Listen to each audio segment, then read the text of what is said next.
Nano urea কি কেন ব্যবহার করা হয়? সারা বিশ্বে অনেক দেশেই এটি ব্যবহৃত হচ্ছে। নবীনগর উপজেলার ইনোভেশন কার্যক্রমের আওতায় উপজেলা কৃষি অফিস এটি পরীক্ষামূলক একটি জমিতে ব্যবহার করে। ন্যানো ইউরিয়া হলো আধুনিক প্রযুক্তির তৈরি এক ধরনের তরল ইউরিয়া সার, যেখানে ইউরিয়ার কণাগুলো খুবই ক্ষুদ্র আকারে তৈরি করা হয়। এটি সাধারণ দানাদার ইউরিয়ার তুলনায় অনেক বেশি কার্যকর। ন্যানো ইউরিয়ার সুবিধা: কম পরিমাণে বেশি কার্যকারিতা।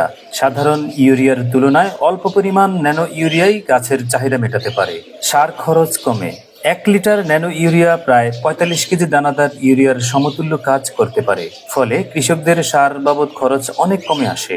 ফসলের উৎপাদন বৃদ্ধি: ন্যানো ইউরিয়া দ্রুত গাছের দেহে শোষিত হয়, ফলে গাছ দ্রুত পুষ্টি পেয়ে ফলন বৃদ্ধি পায়। মাটি ও পরিবেশ রক্ষা: অতিরিক্ত দানাদার ইউরিয়া ব্যবহার করলে মাটির গুণাগুণ নষ্ট হয় এবং পরিবেশ দূষণ হয়। ন্যানো ইউরিয়া ব্যবহারে তা কমে আসে। সহজ প্রয়োগ: এটি স্প্রে করা যায়, মাটিতে দিতে হয় না, ফলে প্রয়োগ সহজ। পানি সাশ্রয়: মাটিতে সার মিশাতে অতিরিক্ত সেচের দরকার পড়ে না। ন্যানো ইউরিয়ার নাইট্রোজেন গাছ মূলত অ্যামোনিয়া বা অ্যামোনিয়াম এবং নাইট্রেট ফর্মে সরাসরি গ্রহণ করে না, যেমনটা মাটির ইউরিয়ার ক্ষেত্রে হয়, যা উদ্ভিদের পাতা থেকে শোষিত হবার পর ভেতরে গিয়ে ধীরে ধীরে রূপান্তরিত হয়। গাছের পাতা এই কণাগুলো শোষণ করে। উদ্ভিদের অভ্যন্তরে এই কণাগুলো ভেঙে গিয়ে নাইট্রোজেন দেয়, অ্যামোনিয়াম ও নাইট্রেট আকারে, যা গাছের জন্য ব্যবহারযোগ্য।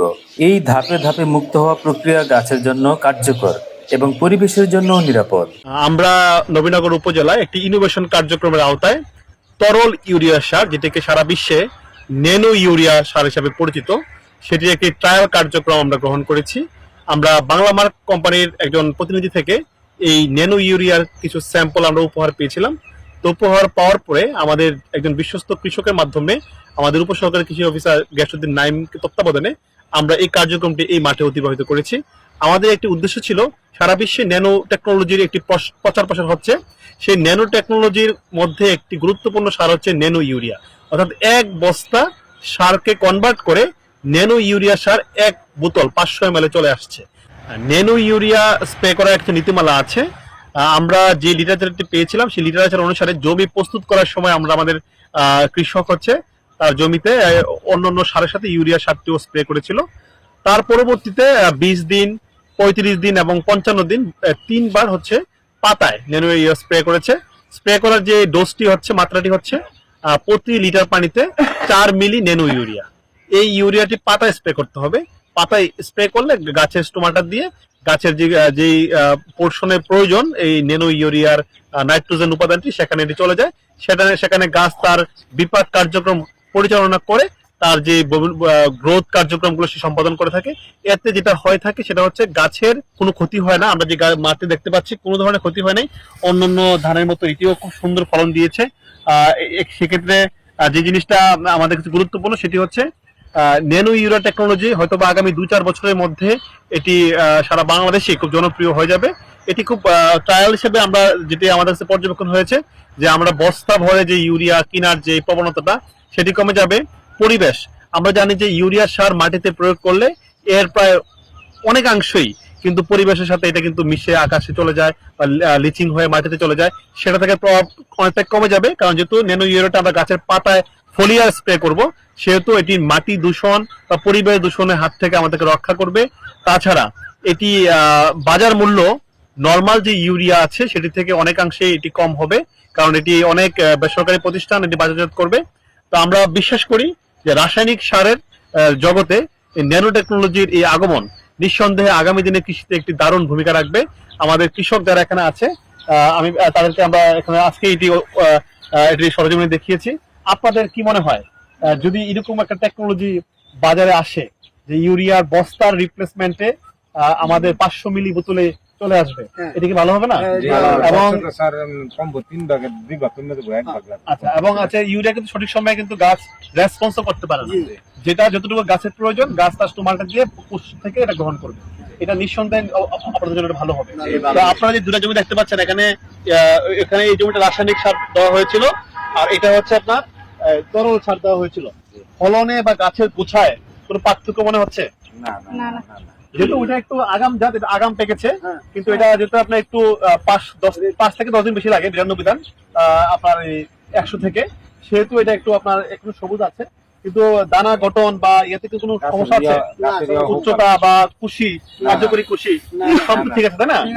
তো আশা করা যায় যে এটা যদি আরো বেশি পরিমাণ আসে, আরো যদি গবেষণামূলক কাজ হয়, তাহলে ন্যানো ইউরিয়া আমাদের জন্য একটি কি একটা ভালো একটা উপকার হবে। তো আশা করি সবাই এই টেকনোলজিটি গ্রহণ করবেন। 1 বিঘা জমি নিয়ে আমি যেই মাঠে নামেছি, একটা হচ্ছে 100 জাত আর একটা হচ্ছে 92।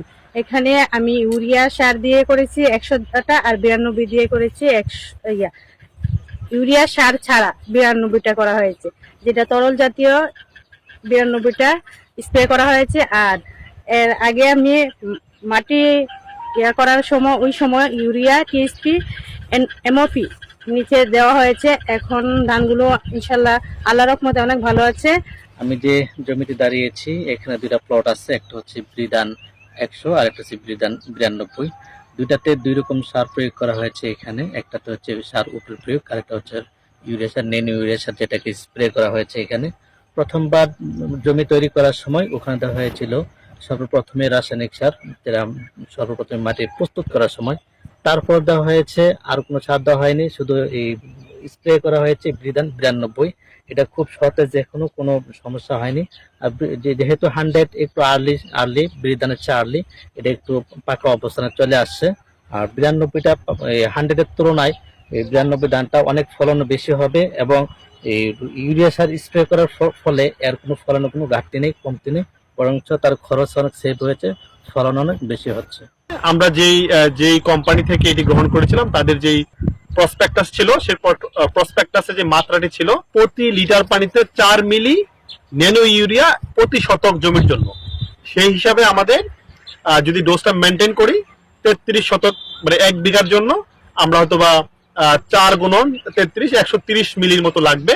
আর সেই ক্ষেত্রে আমরা 3টা স্প্রে যদি করি, যেগুলো আমাদের দীর্ঘমেয়াদী জাত 155 থেকে 60 দিন যে জাতগুলো, সেক্ষেত্রে আমার মতে 3টা স্প্রে করতে হবে।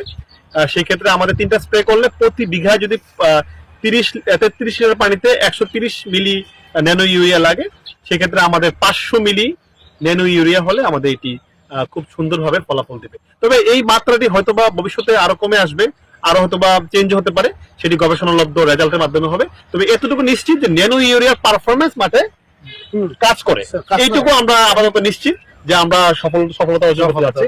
আমি ধন্যবাদ জানাই আমাদের কৃষানীকে, যিনি চ্যালেঞ্জটি গ্রহণ করেছে আমাদেরকে এই কাজটিকে সহযোগিতা করার জন্য। ধন্যবাদ জানাই আমার উপসহকারী কৃষি কর্মকর্তা গ্যাসুদ্দিন নাইমকে, যিনি কাজটিকে তত্ত্বাবধান করেছে।